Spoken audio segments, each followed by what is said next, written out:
Okay. Bismillahirrahmanirrahim. Assalamualaikum warahmatullahi wabarakatuh.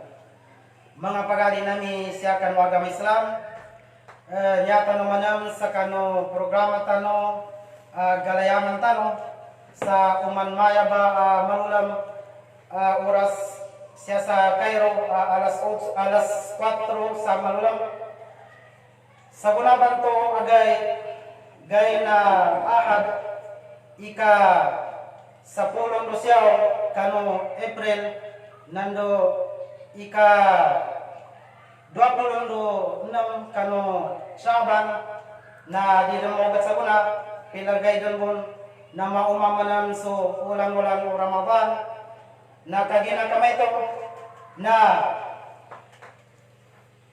nyaso isa ang muhadir tanong pakaingay sa kitano sa pitwa at ka indawang kanu agama Islam mana si Sheikh Samir Abdul Wahab Tada Kharij Kulliyat Tarbiyah Qism Dirasat halian ula tamhidi dirasatil ulya al-iqtisad al-islamiyah di Jamiatil Azhar Sharif musyrif as-sabiq rabit at-talaba kutawatu bil Qahirah min ahli sultan Mastura Maguindanao. Yan ang gamitara sa kita no na mawqiful muslim hiyal al-awbi'a. Kagina kami ito na niya sa kanin falyatafaddal siyadatuhu mashkura.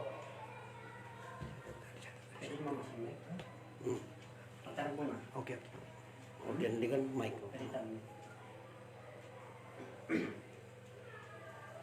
Okay? Okay, okay. Benar. أعوذ بالله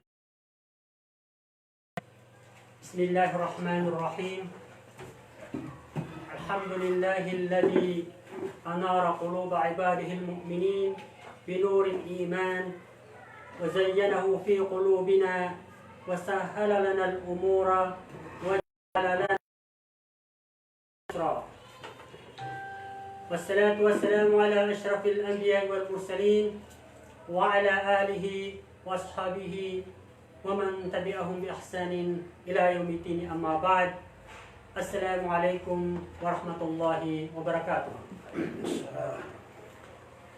Bago ang lahat, mga kapatid sa Islam, mga bangsamoro, nais ko munang iabot ang aking pasasalamat sa nag-imbita sa akin na kasalukuyang administrasyon ng COSLEC o Cotabato Students League in Cairo na pinamumunuhan ni Ustaz Farouk Adil, pati na rin ang kanyang mga kasamahan tulad ng sekretary na narito ngayon, si Ustaz Salah Kamidun, ganun rin ang Aminul Mal, auditor, si Ustaz Zainuddin Hashim, ang Culture of Affairs, Ustaz Sabri, at si Ustaz Khadar, at administrasyon ng COSLEC ngayon. Maraming salamat sa pag-imbita sa akin. Napakaganda po ang programang inyong naisagawa. Ang mga kapatid sa Islam, nais ko pong talakayin sa inyo sa mga oras na ito ay patungkol po sa kasalukuyang hinaharap nating problema. Na ang problemang ito ay hindi lamang problema ng iisang bansa o lugar, kundi problema ng buong mundo. Tulad ng kasalukuyang sakit na mabilis ang paglaganap sa buong mundo. Tinatawag nilang COVID-19. Kaya natawag itong pandemic dahil ito ay worldwide o global crisis, azma alamiya. Ang ibig sabihin ng sakit na ito ay problema po ng buong mundo. At dahil dito mga kapatid sa Islam, ano po, ito po yung modo ng title po na ating tatalakayin inshallah ay Mawqiful Muslim Hiyal al-Awbi'a aw Tawain. Ano po ang nararapat natin gawin ng mga Muslim para po sa problemang ito o nasabing virus na ito na kumakalat po, ang bilis ang pagkalat niya sa buong mundo po. Ayon po sa Islam ay mayroon pong 3 klase o pamamaraan upang masok po natin o mahadlangan natin ang nasabing sakit na ito. Ito po, unang-una ay alwikaya o ang paghadlang. Ang mga paraan kung paano natin hadlangan ang nasabing sakit na ito, virus nito. At-ta'a li-izma al-ulama o al-muslimin. Ang ibig sabihin ay ang pagsunod po sa napakasunduan ng mga ulama o ng mga mu'min sa buong mundo. Ang pangatlo ay ang ibig sabihin ay ang panumbalik po sa mahal na Allah subhanahu wa ta'ala. Mga kapatid, unang-una po ay ito yung sinasabing alwikaya, ang paghadlang o pagsugpo. Ano po ang mga paraan upang masugpo natin ang mabilis ng nasabing sakit na nakakahawa, mabilis na nakakahawa sa buong mundo. Si Ibn Sina po, na isa siyang tanyag na doktor sa kanyang kapanahunan. Si Ibn Sina, na sa kanyang panahon ay nung nasa 17 years old pa siya, ay isa na siyang tanyag. Mayroon siyang gamutan na isang hari na wala doon maliban kay Ibn Sina dahil sa tulong ng Allah subhanahu wa ta'ala. Sinabi si Ibn Sina patungkol sa mga sakit. Sa kaalaman natin lahat, sabi niya, al-wiqayatu khairun min al-ilaj. Ang ibig sabihin, ang paghahadlang o pagsuko ay mas mabuti kaysa panggagamot. So yan po ang sabi ni Ibn Sina. Ayun naman po sa tanyag rin na general rules ng Islam o qaida usuliyya, sabi po, dar'ul mafasidi muqaddamun ala jalbil masalih. Ang ibig sabihin mga kapatid, ay yung paghadlang sa kasamaan ay mas mauna o mas priority kaysa pagsasagawa ng kabutihan. So, yan po yung mga dalil, kasama sa mga dalil upang masugpo natin ang nasabing sakit. Mga kapatid sa Islam,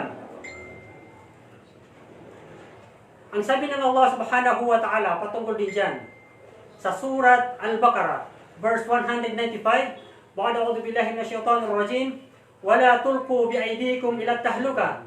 Ang ibig sabihin, huwag ninyong ilagay sa inyong mga kamay, huwag ninyong gawin ang mga bagay-bagay na nakakasira sa inyo.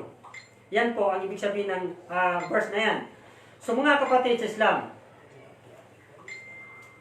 titingnan po natin, ikukumpara natin ang mga naipahayag ng ating pamahalaan o ng Ministry of Health, Tadabir As-Sihi, tulad po ng sinabi nilang community quarantine, social distancing, stay at home. Ito nga po ba ay nababatay sa karunungan o kaalaman ng Islam, mga kapatid sa Islam? Malalaman po natin ang katotohanan dahil ay naging sanhi pagkahirap ng mga taong mahirap, lalong humirap ng ang mga taong mahirap. Naging sanhi ng pagkabagsak ng ekonomiya sa buong mundo. Naging sanhi ng pansamantalang pagkasara sa mga masjid, na ito po ay napakasakit po sa atin lahat dahil hundreds of years ngayon lang po ito nangyari, yung hindi tayo makapagsala sa ating mga masjid. At yung iba po, ang akala nila ng pansamantalang pagka-close o sara ng mga masjid ay pagkakulang po ng kakulangan ng paniniwala. Islam, malalaman po natin ang katotohanan kung bakit nagkasundo ang mga ulama sa buong mundo na pansamantalang isara muna ang mga masjid dahil po sa nasabing sakit na mabilis ang pagkalat sa buong mundo. Una-una po mga kapatid sa Islam ay yung sinasabing community quarantine. Ito nga po ba ay nangyari o tanyag po sa kaalaman ng Islam o turo ng Islam, mga kapatid sa Islam. Ayon po sa Islamic history, sa kapanahunan ni Khalifa Umar ibn Khattab, ikalawa po siyang Khalifa after the death of Prophet Muhammad sallallahu alaihi wasallam. Dahil ang unang Khalifa ay si Abu Bakar Siddiq, pangalawa si Umar ibn Khattab. Isang araw po mga kapatid sa Islam, pumunta siya sa area o sa lugar na sinasabing Sham, na sa ngayon po ay ang pangalan ay Palestine.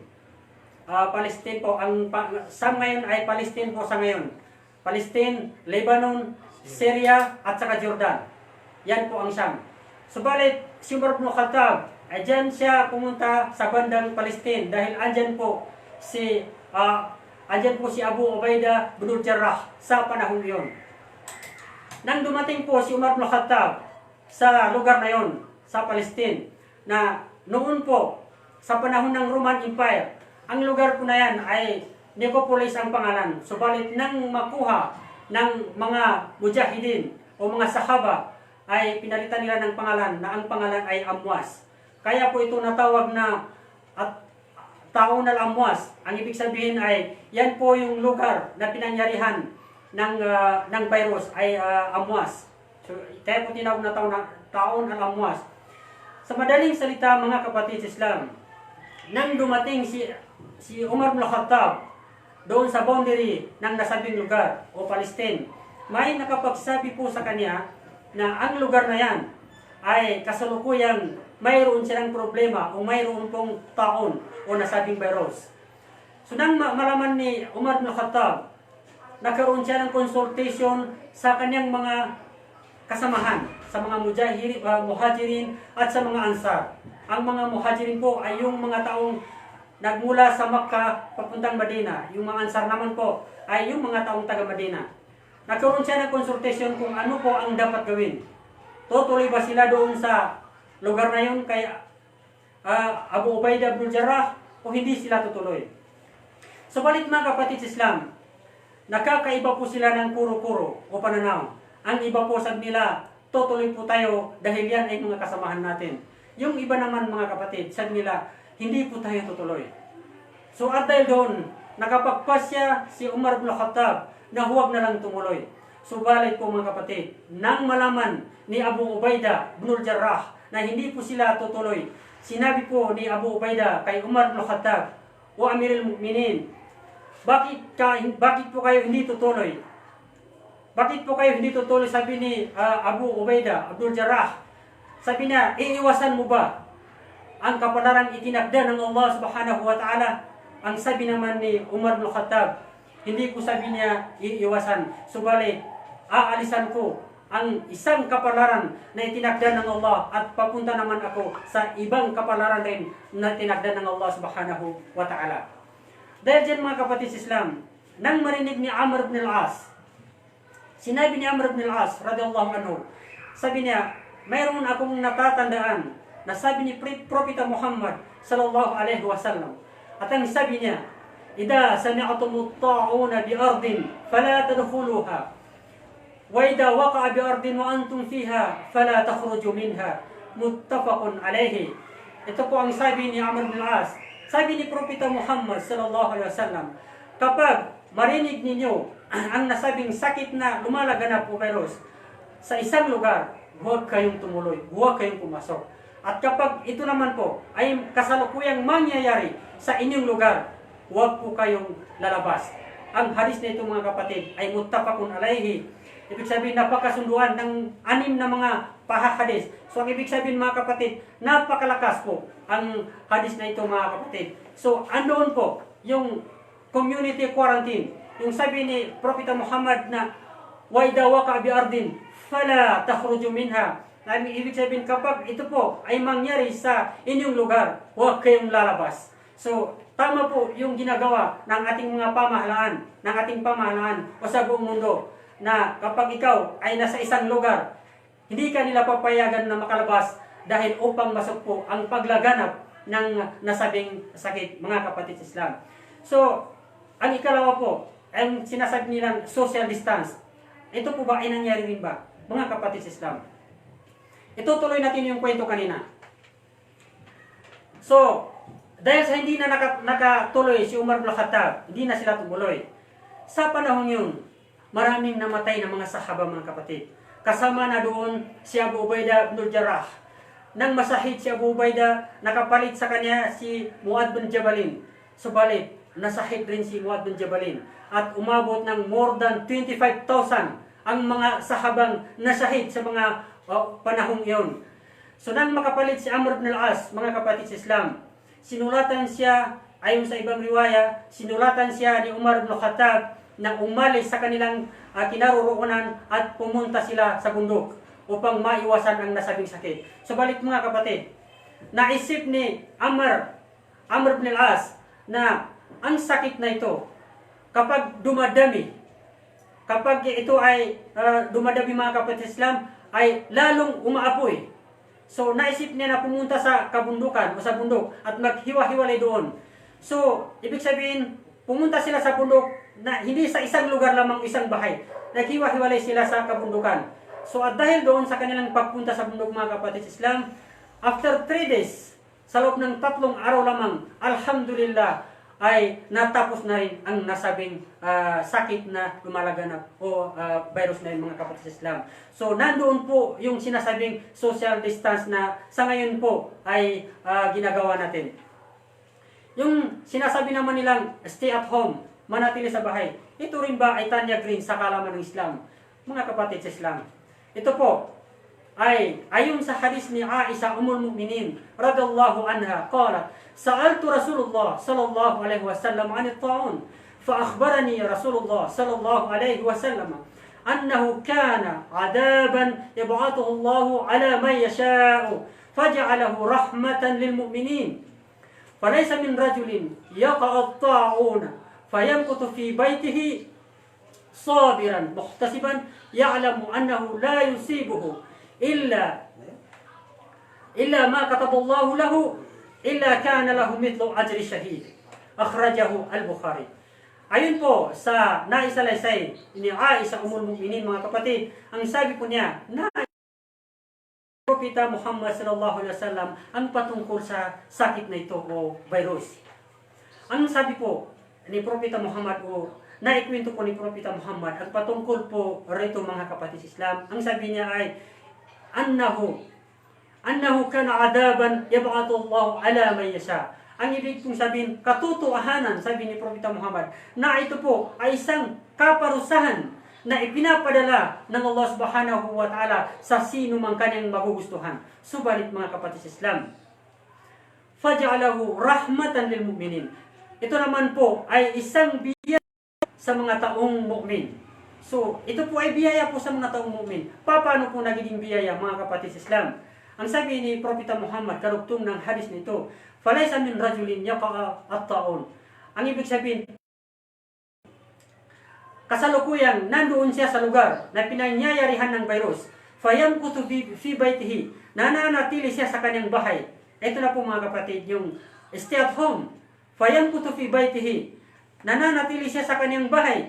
Sabiran, upang magtiis sa kahirapan ng pamumuhay dahil hindi siya makalabas. Magtiis na hindi makapunta sa masjid dahil po sa kadilikaduhan na mahawaan siya po ng virus. Lahat po ay pagtitiisan niya.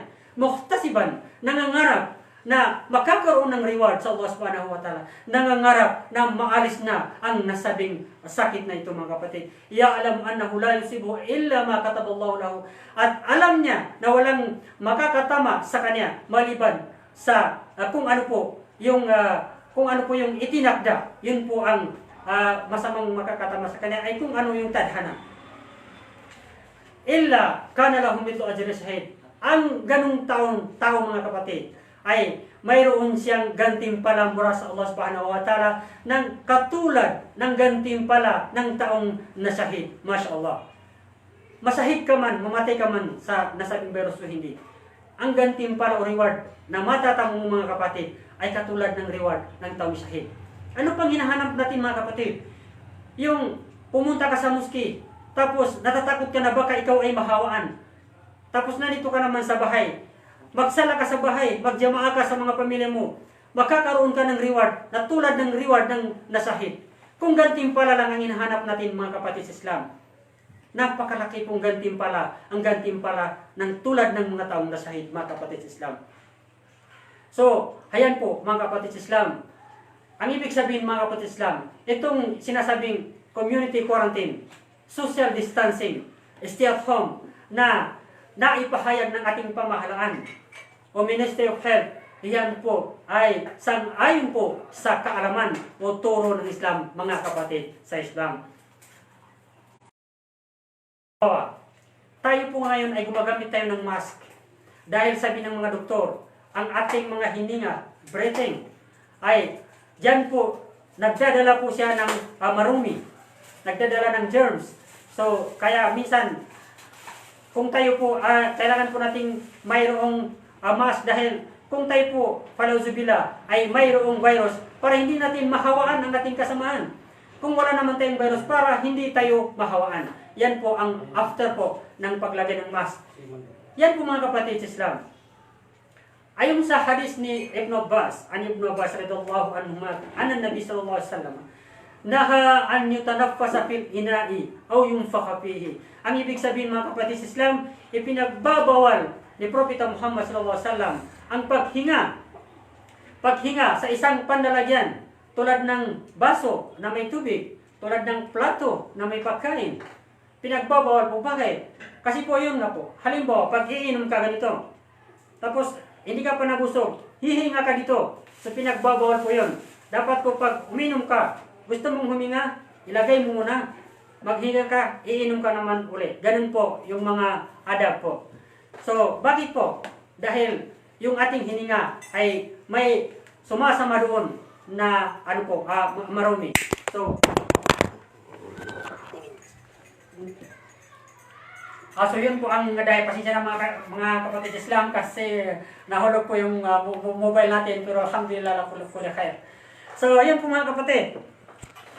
So, ang ating hininga ay sang-ayon rin po sa tingin ng mga doktor. Kaya po gumagamit sila ng mask. Kapag tayo naman po ay mang-uyam, mag-sneeze, sabi ng mga doktor, sabi nila, ilagay mo yung kamay mo sa iyong bunganga o di kaya sa iyong balikat upang hindi lumabas, hindi sumama sa iyong hininga. Yan po mga kapatid, ay nabanggit rin po yan sa hadis.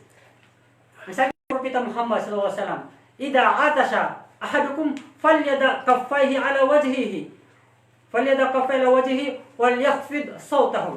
Ang ibig sabihin, kapag mang-uyam po yung isa sa inyo o mag-sneeze, ilalagay niya ang kanyang kamay sa kanyang mukha. Ganito halimbawa, para hindi po makalabas. O di kaya ay, sa ibang riwaya naman, ang Propeta Muhammad sallallahu alaihi wasallam, kana idza atasa wada'a yadahu aw thawbahu ala fihi. Kung hindi yung kamay niya ay yung damit niya, o di kaya ganito halimbawa. So para hindi po lumaganap po. So, wa khafida biha sawtahu, ang ibig pong sabihin ay iko-control mo yung boses mo na hindi po siya, hindi marinig. Ganun po. So, ang lahat po yan ay nabanggit sa Islam mga kapatid. Lalong-lalo na po yung paghugas ng kamay. Yan pong purpose sa ablution o udo sa 5 bisis. Every sala mo mag-udo ka para mapanatili ang kalinisan ng ating katawan mga kapatid sa Islam. So, ayan po mga kapatid sa Islam. So, dahil narinig natin, yan po yung unang topic natin, yung sinasabing paano, anong mga paraan upang mahadlangan natin. So, sang-ayon po yung Islam sa ginagawa ng ating pamahalaan sa ngayon. Sa ikalawa mga kapatid sa Islam. Ang ikalawa po mga kapatid sa Islam ay at-ta'a li ijma' al-ulama o al-muslimin. Ang ibig pong sabihin ay yung pagsunod sa napagkasunduan ng mga ulama o ng mga mu'min. Mga kapatid sa Islam, ang ijma, mga kapatid sa Islam, ay pangatlo po ito siya. The third source of Islamic legislation. Pangatlo sa batas na batayan ng Islam, mga kapatid sa Islam. Dahil ang una ay Quran, pangalawa ay Sunnah al-Hadith, pangatlo ay ijma, pangapat ay qiyas, mga kapatid sa Islam. Ang ijma po, ayon kay Imam Shafi'i, ito po ay nabanggit sa Tafsir al-Kabir ni Fakhrur Razi, mga kapatid sa Islam. Isang araw po tinanong siya, dahil sa nabanggit ni Imam Shafi'i patungkol sa ijma, sabi niya, ito ba ay nabanggit sa Quran? Ang pagsunod o sinasabing ijma. Hindi agad nakasagot si Imam Shafi'i. Nang mapansin ng lalaki na hindi siya agad nakasagot, ang sabi ng lalaki, bibigyan kita ng 3 araw at pagkaraan ng 3 araw, babalik ako sa iyo. Itatanong ko sa iyo ulit. So dahil doon, mga kapatid sa Islam, inside of 3 days, nag-review si Imam Shafi'i dahil siya ay hafid sa Quran. Na-review niya ang Quran ng 300 times. Subalit alhamdulillah, sa loob ng 3 araw, nakita niya doon ang dalil na tanong ng lalaki patungkol sa ijma. Nang dumating ang lalaki, tamang-tama po. Ano ang sabi ng Allah subhanahu wa ta'ala sa Suratul Nisa? Verse 115. Ba'da a'udhu billahi minasyaitanir rajim. وَمَنْ يُشَاكِكِ الرَّسُولَ مِنْ بَعْدِ مَا تَبَيَّنَ لَهُ الْهُدَى وَيَتَّبِعْ غَيْرَ سَبِيلِ الْمُؤْمِنِينَ نُوَلِّهِ مَا تَوَلَّى وَنُصْلِهِ جَهَنَّمَ وَسَاءَتْ مَصِيرًا. Mga kapatid sa Islam, ang ibig sabihin ng mga kapatid, ang sino mang hindi susunod sa relihiyong Islam na naipadala ni Propeta Muhammad sallallahu alaihi wasallam, o ang sinusunod lang niya ay yung iba naman ay hindi na sinusunod, ang ibig sabihin, kung ano yung sang-ayon sa kanyang sarili, yun lang ang kanyang sinusunod. وَيَتَّبِعْ غَيْرَ سَبِيلِ الْمُؤْمِنِينَ. Ang sinusunod rin niya ay yung mga taong hindi mga Muslim, hindi mga mu'min. Kung ano ang kanilang mga desisyon, yun ang kanyang sinusunod. Ang ibig sabihin, hindi niya sinusunod ang napagkasunduan ng mga mu'min. Ang ginagawa ng mga mu'min o ng mga ulama, hindi niya ito sinusunod. Ano ang sabi ng Allah subhanahu wa ta'ala? Nuwallihi ma tawalla. Ayon sa Tafsir al-Kabir, natrukuhu makhtara li nafsihi. Makhtarahu li nafsihi. Ang ibig sabihin, pababayaan namin siya. Sabi ng Allah subhanahu wa ta'ala, subalit, ang kanyang patutunguhan sa kabilang buhay ay masamang kapalaran at apoy na lumalagablag. So, handyan po yung ijma, mga kapatid. Kung ano yung napagkasunduan ng mga ulama. Katulad po ngayon, mga kapatid, hindi lang Darul Ifta ang nagpahayag dito o nakarar, kundi buong mundo, lahat ng mga ulama dito sa amin sa Cairo, Egypt, naipahayag nila na hanggang sa buwan ng Ramadan ay hindi pa rin kami pwedeng magsali, mag-pray sa mga muski. Doon din sa Saudi Arabia, sa Qatar, sa Kuwait, lahat ng mga Arabic country o Islamic country. So, nagkaisa po sila na ta'liq al-masajid, ibig sabihin pansamantalang sarado muna ang mga masjid. Bakit po? Dahil sa mga kadahilanan sa mabilis na paglaganap ng nasabing virus. Kasama po sa kanilang mga dalil para malaman natin kung bakit, mga kapatid. Ito po yung hadis ni Ibn Abbas. An Ibn Abbas radiyallahu anhu maqala qala li muaddinihi fi yawmin matirin idha qulta ashhadu anna Muhammadar Rasulullah fala taqul hayya 'ala salat qul sallu fi buyutikum. Qala ka'anna an-nasa istankaru qala fa'alahu man huwa khairun minni innal jum'ata azmatun wa inni karihtu an uhrijakum fatamshuna fi tini wad dahbi. Sahih al-Bukhari. Ang hadis na ito, mga kapatid sa Islam, ay yung kay Ibn Abbas. Nang sabihin ni Ibn Abbas sa kanyang muaddin, yung nag-adan, sabi niya sa kanyang muaddin, kapag mag-adan ka, pag matapos mong sabihin yung ashhadu anna Muhammadar Rasulullah, huwag mong isusunod ang hayya 'ala salat. Ang ibig sabihin ng hayya sala, halina kayo at magsala. Subalit, ang isusunod mo ay sallu fi buyutikum. Diyan na lang kayo magsala sa inyong mga bahay, sa inyong mga tahanan. Katulad ng ginagawa natin ngayon mga kapatid. Salu fi buyutikum. So, ibig sabihin yan ay nangyari po. So, fakaanan na sa stangkaro. Nabigla yung mga tao, mga kasamahan ni Ibn Abbas. At hindi nila matanggap-tanggap. Kasi for the first time na narinig nila at nalaman nila, akala nila kakulangan ng Islam, halimbawa. O kakulangan ng pananampalataya o paniniwala sa Allah subhanahu wa ta'ala. Subalit mga kapatid, Ibn Abbas sa kanila. Sabi ni Ibn Abbas, fa'alahu man huwa khayrun minni. Yan po ay ginawa ng mas magaling kaysa sa akin. Yun po ay si Propeta Muhammad sallallahu alaihi wasallam. Ang ibig sabihin, yan ay ginawa ni Propeta Muhammad sallallahu alaihi wasallam, mga kapatid sa Islam. So, sa panahon na yun pala mga kapatid, ay panahon ng Yawmin Matirin. Ibig sabihin, napakalakas na ulan. Kaya inutusan ni Ibn Abbas ang kanyang muaddin na doon na lang magsala salu fi buyutikum dahil sa lakas na ulan, mga kapatid sa Islam. So yun nga, sabi ni Ibn Abbas, fa'alahu man huwa khayrun minni, yan ay kagagawan ni Prophet, yan ay ginawa ng mas magaling pa sa akin. Ibig sabihin, ginawa ni Propeta Muhammad sallallahu alaihi wasallam. Innal jum'ata azmatun. Katotohanan, sabi ni Ibn Abbas, alam ko, ng pagsala sa masjid o ang Jum'ah, especially sa Yawmul Jum'ah, sabi ni Ibn Abbas, ay wajib sa atin, obligatory sa atin, na tayo ay pumunta sa masjid ang magsala, sabi ni Ibn Abbas. Subalit, mayroon pong ruksa, may pahintulot ang Islam, na pwede tayong hindi magsala doon kapag dumating ang pagkakataon. So yun sabi ni Ibn Abbas, wa inni karihatu an ukhrijakum. Ayaw kong mahirapan kayo, sabi ni Ibn Abbas. Ayaw kong mahirapan kayo. Fatamsuna fitini wa dahabi. Na kapag lumabas kayo at lumakad kayo papunta sa masjid, sabi niya, ay baka mamaya ay madulas kayo sa daan dahil sa lakas ng ulan. O di kaya imada pa kayo. Samantala sabi ni Ibn Abbas, alam ko naman na mayroong pahintulot. Kaya iyon po, sabi ni Ibn Abbas, Sahih al-Bukhari, na ikwento ni Abu Bukhari. Yan po yung unang hadis. Ang pangalawang hadis, mga kapatid sa Islam, ay hadis rin ni Ibn Abbas. Ang sabi ni Ibn Abbas, man sami'a al-munadi, walam yamna'hu min attiba'ihi udrun, qalu wa mal udr? Qala khawfun aw maradun. Lam tuqbal minhu salatu allati salla. Rawahu Abu Daud. Mga kapatid sa Islam, sabi rin ni Ibn Abbas, sabi daw ni Propeta Muhammad sallallahu alaihi wasallam, ang ng adan, falam yamna'hu min attiba'ihi, walang makakahadlang sa kanya sa pagpunta sa muski na udr. Ang ibig sabihin na udr, mga kapatid, ay yung mga reasonable o kadahilanan pang hindi ka makapunta doon. Naitanong ng mga sahaba, waman udr, ano ba yung sinasabing udr? Sabi ni Propeta Muhammad SAW, khawfun aw maradun. Ang udr ay yung takot. Takot ka na baka may mangyari sa'yo sa labas.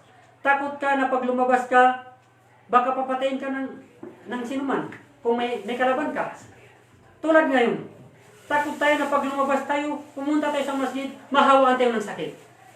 O di kaya sabi ni Propeta Muhammad ay marad. O di kaya ikaw ay makasakit. So, kapag ang tao na walang dahilan, marinig niya ang adan na walang dahilan, lam tuqbal minhu salatu allati salla. Hindi daw matatanggap, sabi ni Propeta Muhammad, ang kanyang prayer. Sabi ni Muhammad. Pero kapag may udar, may dahilan, tanggap na tanggap, mga kapatid sa Islam. Ito ay naiabot ni Abu Daud. So, ang mga dahilan na ito, mga kapatid sa Islam, ito po yung mga dalil na kinuha ng ating mga ulama sa buong mundo. Hindi lang yung Darul Ifta, mga kapatid sa Islam. Sa buong mundo, kasama ito sa mga dalil. Dahil ang ulan, pag malakas ang ulan, pwede kang hindi pumunta sa moske. Kapag takot ka na may mangyari sa'yo sa labas, pwede ka rin hindi pumunta sa moske, sabay ka na lang magsala. Pag may sakit ka, sabay ka na rin magsala. Pag masyadong malamig, sabay ka na rin magsala. Pinahihintulutan ng Islam yan. So pinag-aralan ng mga ulama, mga kapatid, ang sakit ngayon na mabilis ang paglaganap sa buong mundo ay mas mahirap kaysa mga sampul na yun na nangyari sa mga sahaba. Allahu Akbar, mga kapatid sa Islam. Ano pang hinahanap natin, mga kapatid sa Islam? So, yan po ang mga dalil. So mga kapatid Islam, dadako po tayo sa huling title natin mga kapatid. Dahil umahaba po ang ating oras. Ang nga po mga kapatid ay yung sabi ko kanina, al-iltija'u ila Allah subhanahu wa ta'ala. Ibig sabihin yung panunumbalik sa Allah subhanahu wa ta'ala. Ang paraan ng panunumbalik sa Allah subhanahu wa ta'ala ay yung tulad ng sala, prayer, adkar, yung supplication, in the morning, in the afternoon. May mga supplication po tayo, mga dua, at saka yung dua. Yung adkar mga kapatid, kung ang alam lang natin, halimbawa ay suratul Fatiha, Qul huwallahu ahad, Qul a'udzu birabbil falaq, Qul a'udzu birabbin nas, bawat umaga, bawat gabi, alhamdulillah. Napakaganda na po yung mga kapatid. Mayroon pa pong sabi ni Propeta Muhammad sallallahu alaihi wasallam, sabi niya na kapag masabi ito ng tao, tuwing umaga 3 bisis, tuwing hapon 3 bisis, walang mangyayari sa kanya. Ano po yun? Bismillahilladzi la yadurru ma'asmihi syai'un fil ardi wala fis sama wa huwa as-sami'ul alim. Rawahu at-Tirmidzi. Ang ibig sabihin, Bismillahilladzi, sa ngalan ng Allah subhanahu wa ta'ala, na walang makakasira sa kanyang pangalan, maging dito sa kalupaan o doon sa kalangitan, na ang Allah subhanahu wa ta'ala ay tanging nakakarinig at tanging nakakaalam. Kapag mabanggit ng tao ito sa umaga, 3 bisis hapon, 3 bisis, sabi ni Propeta Muhammad sallallahu alaihi wasallam, lam yadurruhu shay, walang mangyayari sa kanya. Pangalawa po, ito na yung last, pangalawa. May isang lalaki dumating kay Propeta Muhammad sallallahu alaihi wasallam. Kinagat siya ng scorpion. Sabi ni Prophet Muhammad sallallahu alaihi wasallam, kung binanggit mo lang ang a'udhu bi kalimatillahi tammati min syarri ma khalaq, hindi ka makakagat ng scorpion. Ang hadis na ito ay rawahu Muslim. Ang ibig sabihin ng a'udhu bi kalimatillahi, ako ay kumukupkup sa ganap na salita ng Allah subhanahu wa ta'ala mula sa kasamaan ng nilalang. Mga kapatid sa Islam, so hayan po mga kapatid yung adkar. Ang last po ay yung dua. Yung dua mga kapatid sa Islam ay napakahalaga po sa atin yung dua po mga kapatid sa Islam. Dahil ayon sa hadis ni Propeta Muhammad sallallahu alaihi wasallam, patungkol po ito sa dua, la yardul qadara illa ad-dua. Walang makakahadlang sa tadhana maliban sa dua. Subalit mga kapatid sa Islam, ang kadar ay dalawang klase po. May kadar na kadar mahtum, yung kadar po na ang kapalaran itinakda na tiyak na mangyayari. Ang ibig sabihin, ang tadhana na kahit papano ay mangyayari po yun. Hindi kaya ng dua. Yan yung kadar mahtum. Pangalawa ay kadar al-murattab al-asbab. Ito po ay ang kapalaran itinakda o tadhana na mangyayari alinsunod sa kadahilanan. So, depende po ito sa inyo. Kung gagawa kayo ng paraan o di kaya magdua kayo, depende po sa lakas o ikhlas ng ating dua. Kung malakas yung ating dua, halimbawa, kapalaran mong matamaan ng virus, dahil sa iyong dua araw-araw, pwedeng hindi dumating sa iyo ang sakit na yan. Kung mahina naman ang iyong dua, dumating sa iyong sakit pero mahina rin ang dating. Makukulangan dahil sa iyong dua. So ganin po kahalaga yung dua mga kapatid sa Islam. So hanggang dito na lamang po mga kapatid sa Islam. Sana po ay napulutan natin ang aral mga kapatid sa Islam. So makisabay po kayo sa akin na magdua sa Allah subhanahu wa ta'ala na sana po ay mawala na ang nasabing sakit na ito. Kung kaya po ay hindi sana makabot ang Ramadan na mawala na ito para maisagawa natin ng maayos yung Ramadan. A'udzu billahi minasyaitonir rajim. Amin ya rabbal alamin. Allahumma ya man yakshifu su'a wal balwa yakshifi su'a anna wa qad agazat tabibu fasadu wal awbiya fanajjina. Allahumma arfa' 'anna al-bala. Allahumma arfa' 'anna al-bala. Allahumma arfa' 'anna al-bala. اللهم بلغنا رمضان واجعل هذا الشهر شهر يمن وبركة على أمة خير المرسلين سيدنا محمد صلى الله عليه وسلم واجعل هذا الشهر شاهدا لنا لا علينا ربنا آتنا في الدنيا حسنة وفي الآخرة حسنة وقنا عذاب النار والسلام عليكم ورحمة الله وبركاته.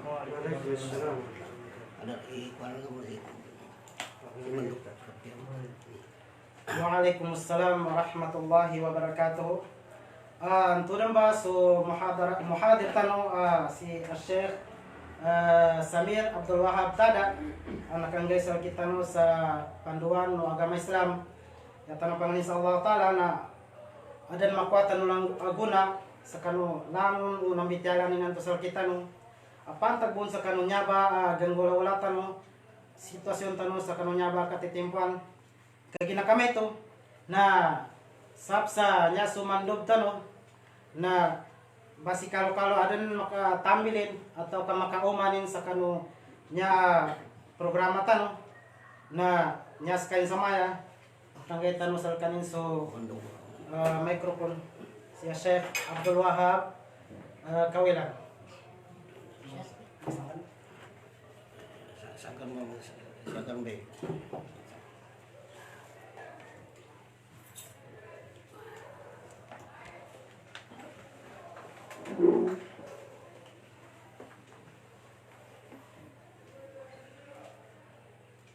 أعوذ بالله من الشيطان الرجيم بسم الله الرحمن الرحيم سبحانك لا علم لنا إلا ما علمتنا إنك أنت العليم الحكيم والصلاة والسلام على سيدنا محمد وعلى آله وصحبه أجمعين السلام عليكم ورحمة الله وبركاته.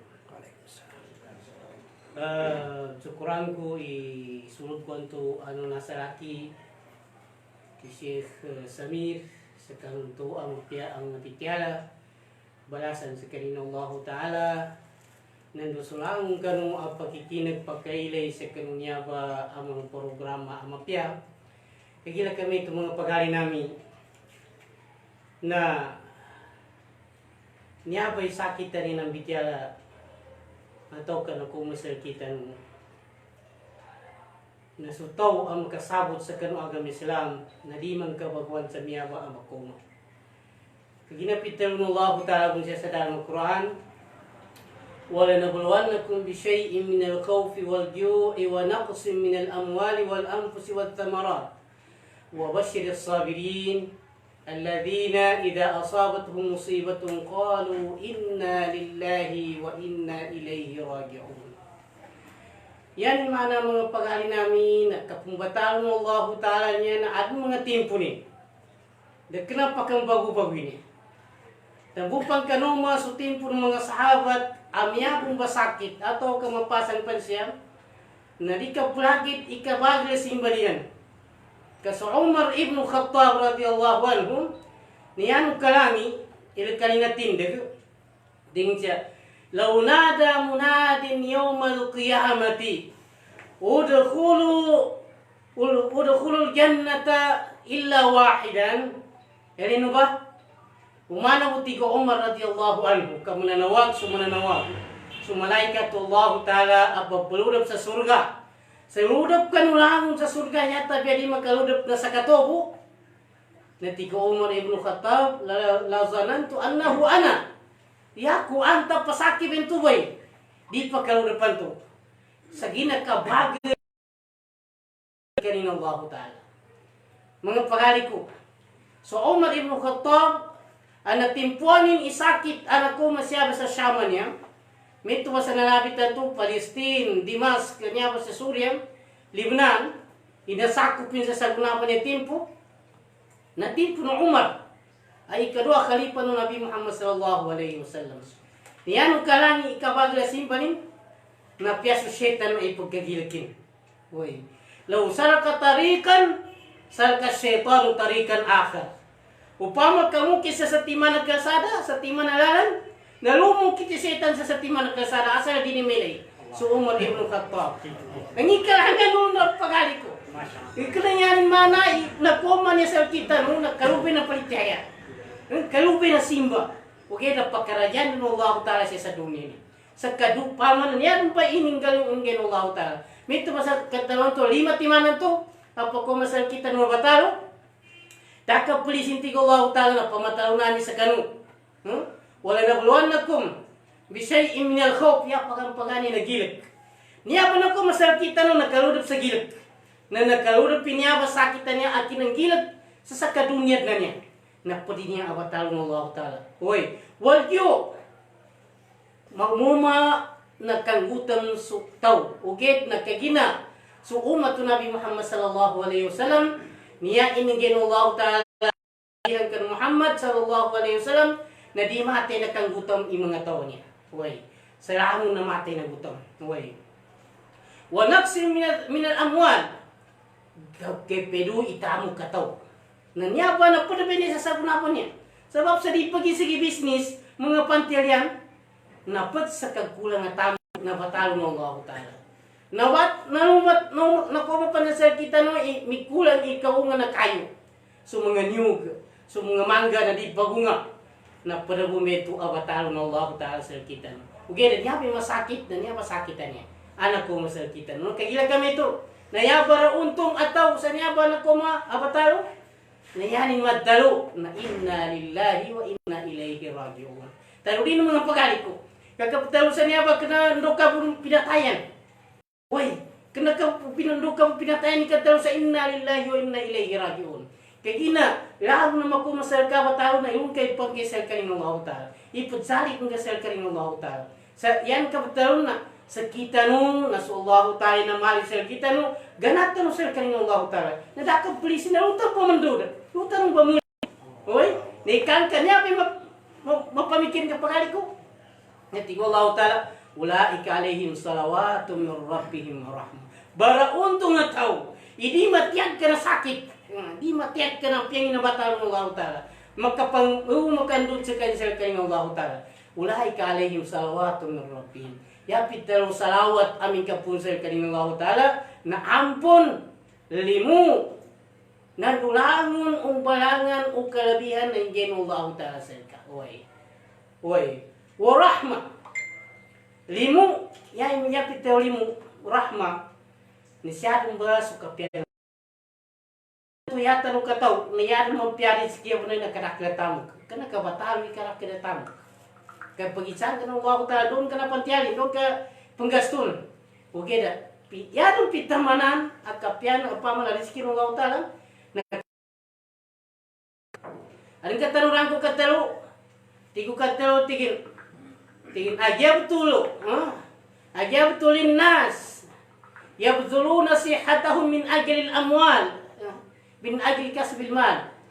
Kagipang butigin ito, kapang gasto niyan, ikaw kapyan na lawas yan. Hindi pa naman tayo kapyan na lawas. Sa bapo sa kapamantiyali. Huwag na di kapantiyali nin. Nang gasto ni mo ni tamo kan ko, kaasal mo quality kapyan na lawas yan. Kalugyan mga pagali ko. Kalugyan. Sutawa mu'min na di malugi.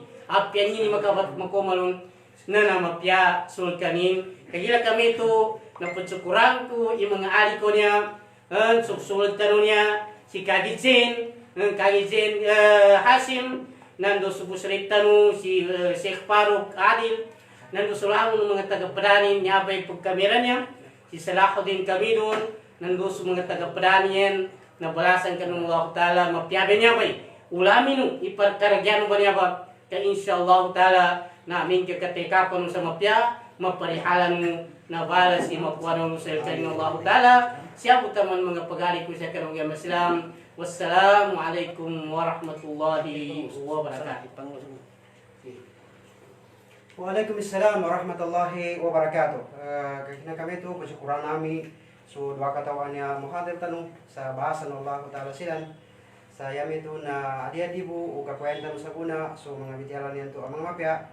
Bagitan nung inalabi tilan mga ayatan hadis Rasul sallallahu alaihi wasallam na tantun banal ang mga bityala nandun kakwenta sa una panginintan ko ng Allah Ta'ala isang peta ng Allah sa kanong Ramadan padyukuran namin sa kanulangon kanong kinambatay nun sa kanunya magato kami sa bab sa napupus sa oras amin medyo bala sa pedo bagay namin sa kanong sa ampon wa syukran wassalamu alaikum warahmatullahi wabarakatuh.